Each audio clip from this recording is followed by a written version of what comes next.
Let's give a big round of applause to the only the one, Chef Kwame. I went too quick. As he's getting his mic, I'm going to start reading the script. Kwame, he's not only the guy with the restaurant name based in New York by the New York Times. 4 days ago, my daughter sent me a text. Carlota, she cannot be with us because she lost her passport. And she's like, Daddy, you're with Kwame. Like, yeah, what? Daddy, can you please ask him to get me a reservation in Tatiana? And listen, I have an ego. I thought, well, if it's so difficult to go to his restaurant, come to mine, I'll give you a reservation. It's difficult to be a chef and being a dad, and your daughter keeps asking you for a reservation of other chefs. Daddy, I've been trying to go to Tatiana, and I've not been able to get in. Please ask him. I share with him the WhatsApp. Ladies and gentlemen, again, a big round of applause to Chef Kwame.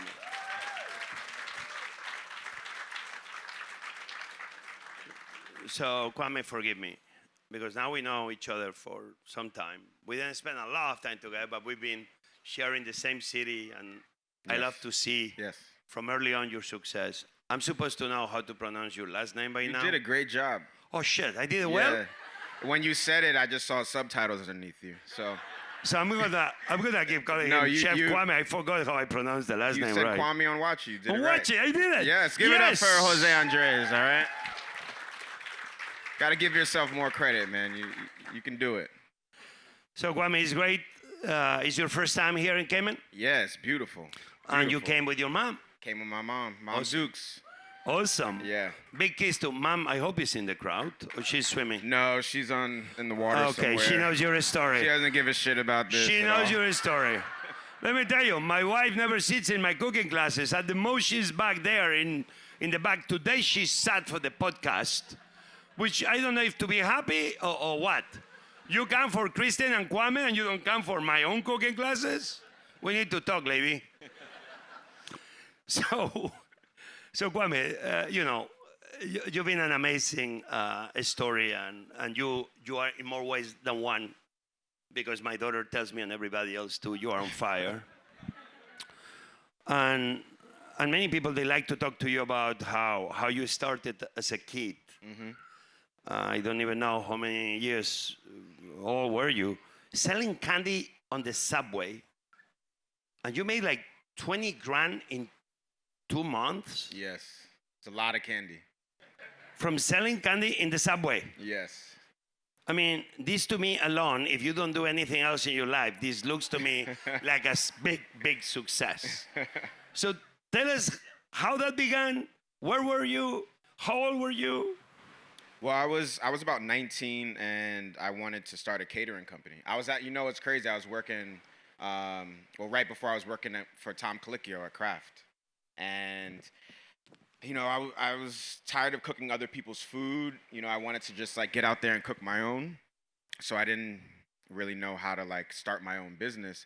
But I was on the train coming home from work one day, and I was sitting on the subway, and it's like, man, this would be great if I can, I just need some capital. And a kid came on, and he was selling candy, M&Ms, Butterfingers, Skittles, for $1. And I kind of laughed at first. I'm like, shit, this kid is way past his bedtime. What is he doing here? But then I was like, damn, he just made $5 in 2 minutes. I was like, what does an hour of that look like? Then I was like, what does an 8-hour shift of that look like? Then I realized this kid was making way more money than I was, tax-free. So I went into work the next day. I thanked them so much for the opportunity. I took everything I had to my name and went to Costco and bought a shit ton of candy. And I got on there, and I was like, I'm going to outwork this 10-year-old for sure. And, I really put my all into it and saved up the money and got my own, space. I, registered my business as an LLC, got staff, and I started doing catering around the city. Were you in New York or Washington? I was in New York. Can I know the station, or you changed the station? I can't tell you my routes, man, because then you're going to go out and do it. Man, I understand that this will be truffle hunting. All right, you want to That the know truffle something? hunters don't want to give you the place they get the or mushrooms. No guy will tell you where they catch the mushrooms. Why? Because if not, a moron like you may go there and pick up their mushrooms. Exactly. So I get you, but candy in the subway, you don't want to share the subway station? $20,000, man. I went on any route, but I soon realized that it was like a crime ring. You know, so the first time I was on there and I was selling candy and I ran into a fellow candy seller. I was like, oh, a friend, you know? And he was like, yo, what's your cycle? And I was like, cycle? Come again? And he was like, cycle, like what is your route that you've been given that's approved for you to go on these trains? I was like, the 2 train is my cycle, the 2 to the 3. And he was like, where are you from? And I was like, I'm from Webster Avenue, which is like a projects in the Bronx that's pretty dangerous. So he was like, oh shit, my bad. I'm so sorry. You're from Web, my bad. You keep going along with your business. So then like a month and a half later, I ran into another fellow candy sellers and they were like, yo, what's your cycle? I was like, I'm from Web, man. And they were like, we're from Web. You are, no, you're not. So you were negotiating the routes for selling candy? Yeah, and I almost got jumped by people that sell fucking Butterfingers. So I was like, I think this candy selling thing, you know, I should hang it up, you know, and get out of the business. So that's when I decided to do food full time. Became dangerous. Yeah, it came a little dangerous. Any fights or anything? No. No. Luckily, security? You had knew two the same bodyguards people. next to you? We knew the same people, so at the end of the day, we were like dapping each other up. But no, it seemed a little bit too dangerous after a while. So I just went full into cooking and started my catering company. So you became an entrepreneur very early on. You Yeah. saw a business opportunity and you took it Yes. to finance what you thought were your dream, Yeah. trying to open your catering company. Yeah, and that's the thing about stuff like that, you know. People will judge you, but you have to like know that you have a destination. You know, because when I first got on the train, I grew up in New York. So I was like, man, people are going to see me selling candy. This is going to be embarrassing. But I knew where I wanted to go, and I knew what I had to do to get there. So you can't let that stop you. Amazing. That's an amazing story. Okay, so you'll finish your shift. You'll go home. You'll cook for yourself, for your friends, for your family, for your mom. After selling candy? Yeah. No, I would just I mean, we heard Christine cooking the amazing, unique, frozen chicken tenders, chicken black chicken pepper fingers. spots. Yeah. Did you cook something with M&Ms? Melted sweet omelette? No. I wasn't like cooking after coming home from the train. I would normally like order food. Yeah. Or just eat the candy for dinner. So tell me about the catering company. You wanted to open the catering company. How was it successful? Yeah, it was. It was very successful. We started doing just everything, you know, from parent-teacher conferences, and then that went on to doing, you know, stuff for celebrities and like influential people, and then I was able to talk myself into doing weddings. We had like this big profile in the Daily News, which really gave me another bump in the publicity space. But I felt like I was hitting the ceiling of like things that I just taught myself. Like I needed more training. And I think sometimes you have to like take a hard look in the mirror. Like even if you're successful, like are you reaching your full potential? You know, because people get lost in the boos or the yays. You know, I think like taking a hard look in the mirror and seeing if you're at your best and what you need to do to get there. So I drove up to the CIA, the Culinary Institute of America, not the other CIA. And well, you look like you got work for the CIA. Maybe I do. Who knows? You were with great chef, Chef Home, obviously, yes. Chef Colicchio, Chef Kella. But what I thought was fascinating, I was in the Spanish Navy. I cooked for the Admiral on land. I never cooked in the boat, even I was 6 months sailing around the world. But you were in a boat.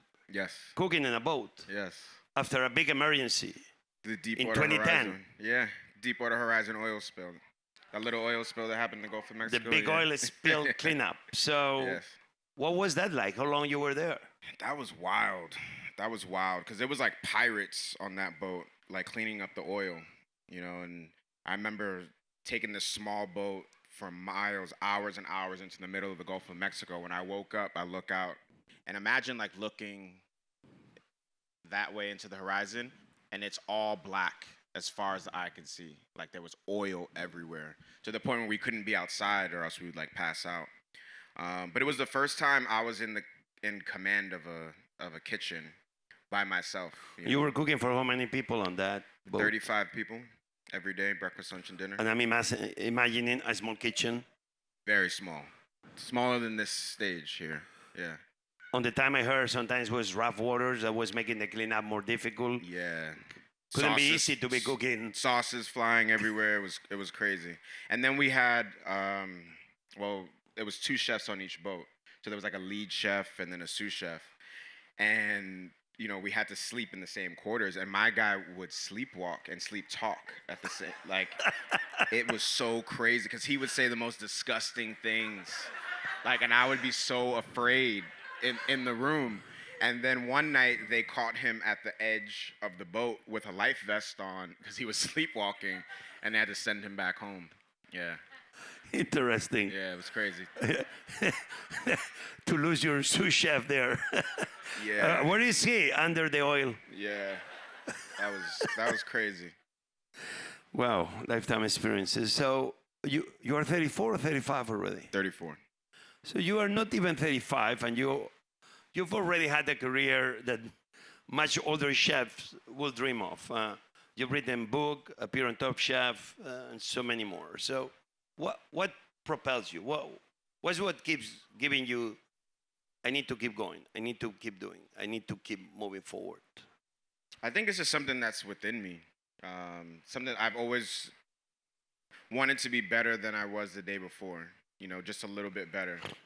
And, that's in everything, whether that's writing, whether that's doing TV, whether that's opening restaurants, whether that's just being a good person.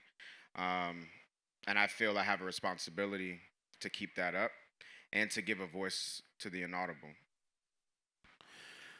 Yep.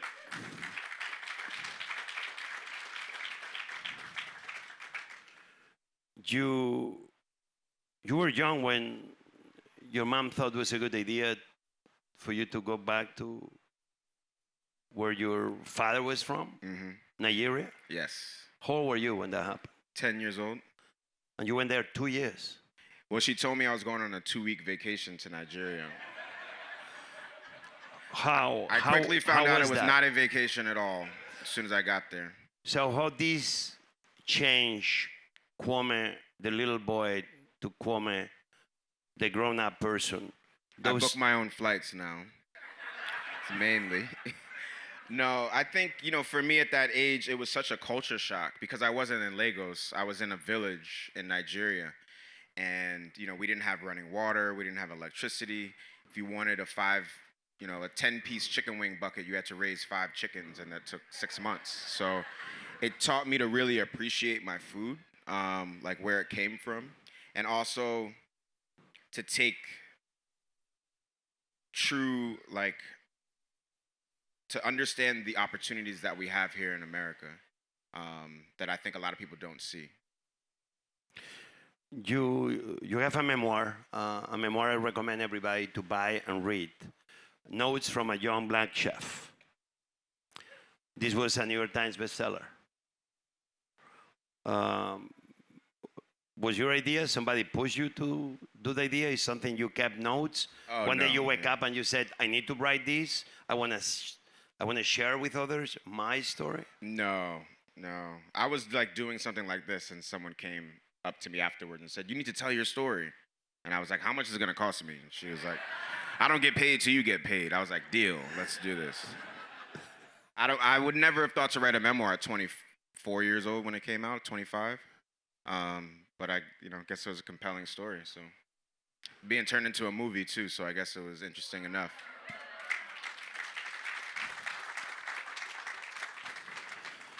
So in 2019, Esquire magazine named you Best Chef of the Year. Pete Wells named his restaurant Tatiana best restaurant in 2023. Tatiana, the restaurant is named after your sister, if I'm right.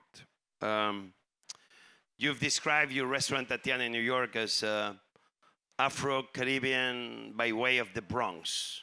So tell us what looks like in the plate. What it looks like in the plate. What story are you telling us through Tatiana, through the dishes in Tatiana? Yeah, I think it's like twofold. So whenever I open a restaurant or do any business for that matter, I think it's important for everything to have a story. And if it has a story, it has a soul. Even if it's a dish or a business or a logo or anything, it should have some sort of story. So I look at the land and, Lincoln Center is such a prominent area in New York City. So I was like, what the hell was here before Lincoln Center? There had to be something here. There has to be some rich history here. And I found out it was San Juan Hill, which was an African, Latin, and Caribbean community that was pushed out for Lincoln Center to be built. So, when I was pitching to them, they were like, what are you going to do? You're going to do something like super fine dining French, modern American, whatever. I was like, no, I'm going to do Afro-Caribbean cuisine. And they were like, what? I was like, well, they would have been here if you weren't here. So I think this place would be here no matter what. And, luckily we went with it. And then the roots and the soul of the food is things that I grew up eating with my sister in New York. I also wanted to tell the stories of the people that made New York what it was. Like all the immigrants, all the different cultures that live not only in Manhattan, in the Bronx and Brooklyn and Queens, Staten Island, the people that really are the heartbeat of that city, and tell those stories. So I thought there was no better platform than that to do that.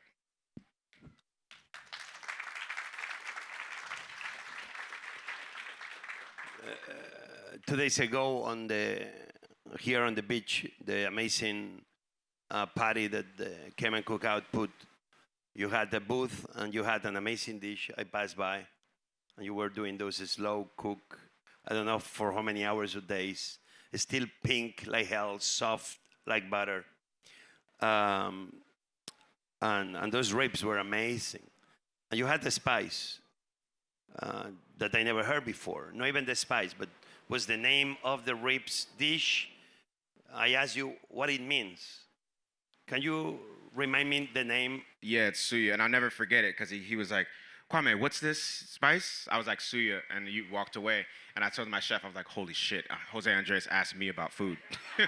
So Suya, yeah, Suya is the technique. So but it's a technique and it's also the spice. So it's the grandfather of barbecue. It's originated in West Africa by the Hausa tribe in Nigeria. And, they roasted meat slow and slow over an open flame. And then they would season it with this spice, which has now been indoctrinated to Suya spice, but it's really Yahi spice, Yaji spice. And it's ground nuts, peanuts originated from West Africa that are, toasted and dried in the sun. Dried beef as well. Cayenne, garlic, ginger, and a couple other things, grains of paradise or alligator pepper, and they heavily spice this meat with the Suya spice. And then nowadays in Lagos, you eat it after the club, but back then it was something that sustained a lot of people on the side of the roads. So I put that on the short rib. That was a great dish. So what I'm listening here, what I think we are all listening, you are not only telling your story through food, you're telling the story of many other people you identify with, people of your heritage, of your background. Food is a great way for people to be telling the story, for chefs like you to be telling your story. Absolutely. I think that's how things continue, telling stories through food. I think a great dish is just a snapshot of history. It's what was happening at that time, what people were there, what spices were coming through. And, I just want to continue that and lifting those voices up. So I know that feeling when Tatiana is named best restaurant in New York by the New York Times. What happened in the moment? Who called you? Who told you? When you read it, what's up? What was that moment of saying, you know, when somebody tells you your restaurant is the best restaurant of the year in New York, it's very much like it's the best restaurant, not only in America, but you could argue anywhere in the world. What was that moment like? Because that had to be wow. Yeah, it was a wow for sure. I'm not gonna lie. I was actually in LA, and I got a text message. It just said boom, and then it was a link to like was the 100 best restaurants in New York City. So I opened the link and I immediately just started scrolling down. Like, okay, what? My restaurant just opened, you know. So it's like, okay, where's the restaurant? I was like, damn, we're in the 90s. What the fuck? All right, shit. And then I was like, no way. And then it was number one, the restaurant. And I was like, holy shit, oh my God. Yeah. It was. So, and then I was like, I gotta get on a flight and go back to New York. That was the next thing. And then my daughter calls me for a reservation. Yeah, I get it. Are you gonna give me a reservation for her? Let's see how this goes, man. Whew. He's a tough cookie, I'm telling you. So, just in case anybody is thinking about applying with Chef Kwame here for a job, I have two more questions. But the first one is, I've heard as a principle that you don't hire fine dining chefs. Can you explain? Is that true? No, that's not true. No. That you've mentioned in a way, I rather prefer just giving an opportunity to somebody that is just coming with a willingness to be a cook versus somebody that already comes with these multiple 3-star Michelin chefs. More in the lines of that. Yeah, there's two answers to that. First of all, we're short-staffed right now, so if anybody's looking for a job, I'm hiring anybody. I don't give a fuck what you do. But second of all, I don't care about a resume, really. You know, like I hire based on personality. So you can have, you know, whatever, I don't care how many stars you have on your resume. If you're not respectful, if you don't have any like care about like what we're doing, then you're not supposed to be here. You know, I just want to be around good people, and it doesn't matter if you cook or not. We've had a lot of people that have never cooked. One of my best cooks came from Texas Roadhouse, and I love that restaurant, first of all. But he was like, I can't believe I'm getting a job here, and I'm like, I can't believe we found you, because you just care, and that can be applied to anything. We're just cooking food at the end of the day. You know, we're not on the operating table.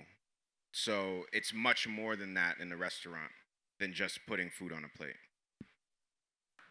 Okay, people. As you heard, he's hiring. If you need money to pay for all the expenses you had here on this Cayman Cookout, they pay well in New York these days. Yeah, we do. So Kwame, I have one more question for you. I mean, you've done enough. You've done plenty, and still you have so much ahead of you. So can you share with us what's next for Chef Kwame? What's on the plate? What's on the plate? What are your dreams of the future? More sleep for sure is up there. But I'm opening a restaurant in DC. I'm coming back home. Yeah. You're coming back to DC. Yeah. That's like the next thing on my list, you know, in 3 months. And the name of the restaurant? We're still working on that. And the location?